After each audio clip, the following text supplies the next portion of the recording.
Rajya Sabha MP from TMC and a resident of Silchar, Sushmita Dev, after tendering her resignation from the parliament and quitting primary membership of the party, reached Silchar on Thursday evening. Dev said that not just in Bengal but in Assam too, BJP-led NDA has won by a record number of seats and huge margin, for which since my political future lies in serving the people in my state, Assam.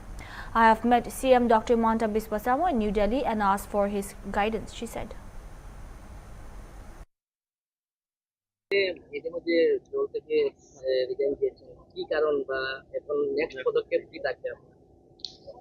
দেখেন, একটা দল থেকে পদত্যাগ দিলে সেই দলের মাধ্যমে যে রাজ্যসভা বা পার্লামেন্টে একটা সিট আছে, আমি মনে করি এটা ধরে রাখার কোনো মানে হয় না।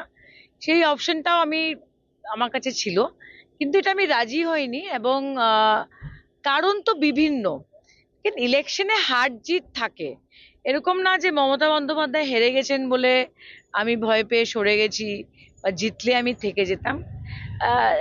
পয়েন্ট ইজ, হারার পরে যে পরিস্থিতিতে পরিস্থিতি তৈরি হয়েছে দলের ভিতরে, এই পরিস্থিতি দেখার পরে আমার মনে হলো যে হয়তো তৃণমূল কংগ্রেস বেঙ্গলের বাইরে কতটুকু কি করতে পারবে, কতটুকু শক্তি বাড়াতে পারবে বা কতটুকু ধরে রাখতে পারবে, সেটা নিয়ে আমার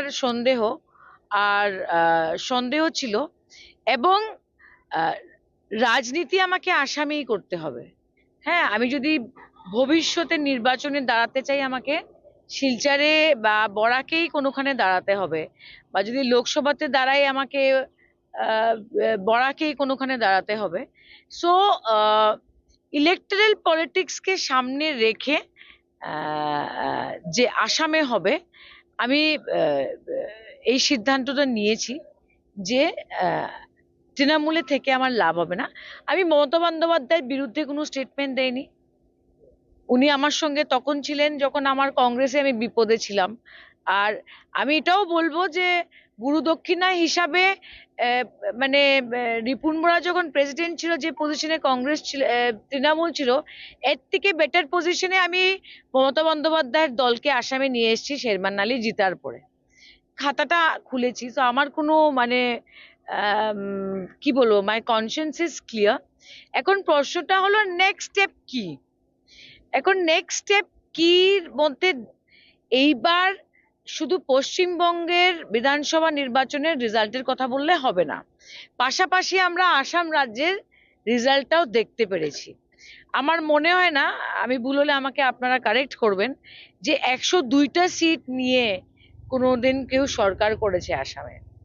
এখন প্রশ্নটা হলো শুধু 102টা সিট না, আপনারা শুধু বরাকে না, আপার আসাম যেখানে ইচ্ছা, মিডিল আসাম, আপনারা মার্জিনটা দেখবেন। হ্যাঁ, তখন আত্মচিন্তন করতে হলো আমাকে, কি ব্যাপারটা, আমি তো একটা রাজনীতি যাচ্ছি, একটু অ্যানালাইজ ইট। তখন আমরা যখন দরজা বন্ধ করে ক্যামেরা যখন সামনে থাকে না, আমরা যে আত্মচিন্তনটা করি, এটা অন্যরকম আত্মচিন্তন হয়। আর আমি একটা ছোট্ট উদাহরণ দিচ্ছি, যে বরাকের ইনফ্রাস্ট্রাকচারের যে পরিস্থিতি ছিল, আমরা তরুণ গগৈ সরকার দেখেছি, আমরা হেতেশ্বর সাইকার সরকার দেখেছি, আমার প্রয়াত বাবা সন্তোষ মোহন দেবও সেন্ট্রাল মিনিস্টার ছিলেন, সিআরএফ এর 63 crores এনেছিলেন, কত চেষ্টা করেছিলেন। বাট দ্য ফ্যাক্ট ইজ, বিজেপির সমালোচনা অনেকে করে যে বিজেপি এই বিজেপি সেই। আমার মনে হয় না এই দুনিয়াতে কোনো দল আছে যার সমালোচনা হয় না, ক্ষমতায় থাকুক আর না থাকুক। বাট দ্য ফ্যাক্ট ইজ, বরাকের ইনফ্রাস্ট্রাকচারের মধ্যে 15 বছর আগে যেটা ছিল বা 10 বছর আগে এটা ছিল আর এখন যেটা আছে, এটা অস্বীকার করার মতো না যে প্রচন্ড ইমপ্রুভমেন্ট আছে। হ্যাঁ, উন্নয়ন হয়েছে। আমি তো তারাপুরে থাকি, তারাপুরে তো বাঁদিকে গিয়েই ফ্লাইওভার, হ্যাঁ না। আর আমি যখন তারাপুর দিয়ে যখন এয়ারপোর্টের দিকে যাই, তখনও উন্নয়ন। হ্যাঁ, মহাসড়ক আমাদের প্রবলেম রয়েছে, এটা আগেও ছিল, এটার মধ্যে কোনো রাজনীতি নেই। কংগ্রেস থাকতে বিজেপি বলেছিল কংগ্রেস ওদের দিচ্ছে না, কংগ্রেস বলছে এখন বিজেপি কেন পারছে না। ফ্যাক্ট ইজ, ডিপার্টমেন্ট পারছে না, because there are technical problem হয়তো সেটার মধ্যে। সো নেট আমি যেখানে যেখানে গেছি, আমি মণিপুরেও গেছি, নাগাল্যান্ডেও গেছি বিগত 5 বছরে, নর্থ ইস্টে যে ইনফ্রাস্ট্রাকচার পুশটা বিজেপি দিয়েছে, এটা অস্বীকার করার মতো না। এখন হাওয়ার মধ্যে তো রাজনীতি করা যায় না যে আমি রাজনীতি করব কিন্তু আমার কাছে দেওয়ার কিছু নেই। So because of that I bet Himanta Biswa Sarma. পশ্চিমবঙ্গে তৃণমূল কংগ্রেসের ভরা বিলিভ দ্যাট। কবে বিজেপিতে যোগদান করছেন? সি, বিজেপি একটা দল, একটা দলে কোনদিন যোগদান করবে, যে যোগদান করছে ওই সিদ্ধান্ত নেয় না, যারা যোগদান করাচ্ছে বা করাবে কি না এটা দল সিদ্ধান্ত নিবে। গতকাল মুখ্যমন্ত্রীর সাথেও আপনার আলোচনা হয়েছে, হ্যাঁ। ডেট ফিক্সড হয়নি? শুনেন, মুখ্যমন্ত্রী, আমি রেজিগনেশনের পরে মুখ্যমন্ত্রীর কাছে গেছি আর আমি ওনাকে বলেছি যে আমি আসামে মাঠে জনসাধারণের মধ্যে থেকে কাজ করতে চাই। সো মানে এখন আমাকে গাইড করেন। তো উনি এটা বলেছেন যে আমাকে একটু সময় দাও, আমি তোমাকে জানাবো, কিন্তু আমরা একসঙ্গে কাজ করব। পূর্বে আপনি কয়েকবার বিজেপি কে সাম্প্রদায়িক দল বলে অভিযোগ করেছেন, সেই সাম্প্রদায়িক দলে এখন আপনি পা দিচ্ছেন, কি বলবেন? শুনে, যেদিন বিজেপিতে পা দিব, এখনো তো ফ্ল্যাগ নেয়নি, সেদিন এই প্রশ্নটা করবেন। মানিয়ে নেবেন আপনি বা মানুষের কোনো অসুবিধা হবে?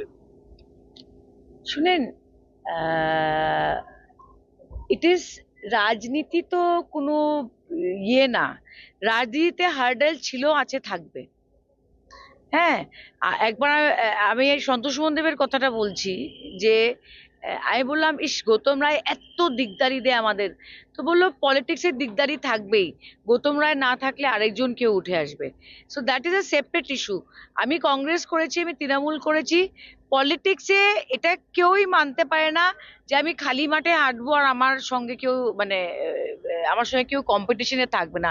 তবে তো if you want to make everybody happy, sell ice cream, don't come to politics.